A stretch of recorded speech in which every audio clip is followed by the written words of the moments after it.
Hello everyone, welcome to environmental science study group NT-NET JRF 2020।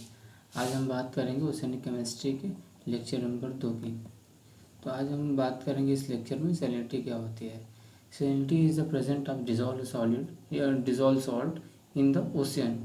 हमारे oceans में कितने salts होते हैं in the form of chloride, sodium, potassium, sulphate, ये सब हमारे साल्ट हैं। इन्हीं के बेसिस पे हम सैलिनिटी को मेज़र करते हैं। सैलिनिटी को मेज़र करने के लिए फॉर्चूनर प्रिंसिपल ने एक फार्मूला दिया था, salinity is equal to number of gram of dissolve salt into 100 grams of sea water.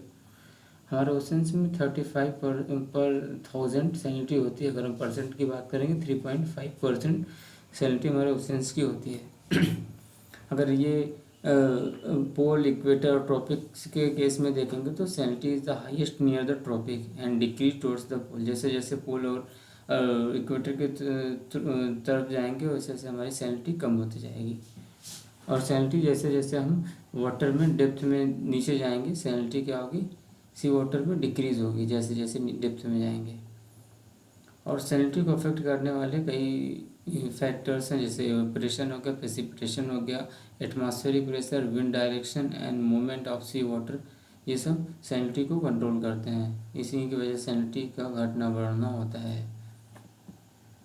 अगर हम ओशियंस की बात करेंगे, ओशियंस के ऑर्डर की बात करेंगे, सबसे बड़ा ओशियंस हमारा पैसिफिक ओशियंस है, फिर उसके बाद अटलांटिक ओशियंस है, then Indian ocean, then southern ocean, then Arctic oceans. यहाँ से क्वेश्चन ऑर्डर से आ चुका है एक बार, तो इसलिए मैंने इसके लिए ट्रिक बना दिया है, PAISA मतलब पैसा। अगर हम डिक्रीजिंग ऑर्डर में देखेंगे, स्मॉलेस्ट टू लार्जेस्ट में सबसे पहले आर्कटिक आ जाएगा, then southern, then Indian, then Atlantic, then Pacific. अब हम बात करेंगे ओशियन के स्ट्रक्चर की। ओशियन के स्ट्रक्चर में सबसे पहले हम देखेंगे ओशियन फ्लोर क्या होता है। ओशियन फ्लोर को हम सी बेड, जो सी का बेड होता है, सी वाटर को, सी बेड को हम कहते हैं ओशियन फ्लोर भी कहते हैं, सी फ्लोर भी कहते हैं। ये क्या होता है, बॉटम पार्ट ऑफ ओशियंस होता है। नो मैटर हाउ डीप, कितना गहरा है इसको कोई मतलब नहीं है। ठीक है, इसको हम 4 भागों में डिवाइड कर सकते हैं। First continental shelf, second continental slope, third continental rise, fourth abyssal plain. इसको 4 भागों में मैंने बांट दिया।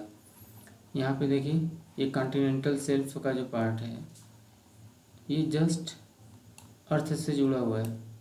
फिर यहाँ पे सबसे ज़्यादा स्टीपनेस है, सबसे ज़्यादा झुकाव है। फिर यहाँ पे देखिए, फिर धीरे धीरे यहाँ पे सीधा हो जाएगा जाके झुकाव। फिर ये क्या है, एबाइसल प्लेन जो सबसे बड़ा भाग होता है। ठीक है, आगे हम देखते हैं। The continental shelf is the form driving part of the continental with relative rise in the level in the seaward sloping surface extending from the coast। Slope कहाँ से स्टार्ट होता है, कोस्ट से। They cover by the sediment drive from the rock, ये rock land को भी cover किया रहता है। और 20% मटेरियल, इकोनॉमिक मटेरियल यहाँ पे मिलते हैं। Gas and petroleum comes from the shelf, यहीं से मिलते हैं 20%। देन क्या, कॉन्टिनेंटल स्लोप। कॉन्टिनेंटल स्लोप में क्या होता है, ये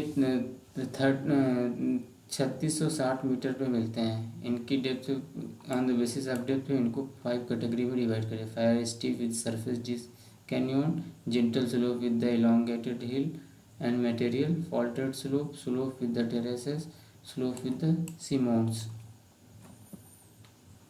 अब हमारा है कॉन्टिनेंटल राइज। कॉन्टिनेंटल राइज क्या होता है, the beings where the slope ends end, जहाँ पे स्लोप हमारा खत्म होता है वहाँ का एंगल जो हो जाता है 5.5 डिग्री टू 1 डिग्री होता है, वहाँ पे बोलते हैं continental rise. The continental rise become the virtually flat and merge the abyssal plain. यहाँ पे धीरे धीरे क्या होता है, स्लोप खत्म होकर क्या होता है, एबाइसल प्लेन एकदम राइट हो जाता है। देन क्या, एबाइसल प्लेन। एबाइसल प्लेन बहुत बड़ा एरिया होता है, ये 40% टोटल ओशियन फ्लोर को होता है।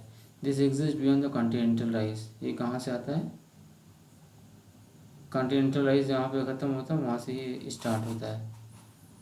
These are the deep ocean floor found in the depth, depth इनकी क्या होती है 3000 से 6000 metre. They are occupy 40% sea floor.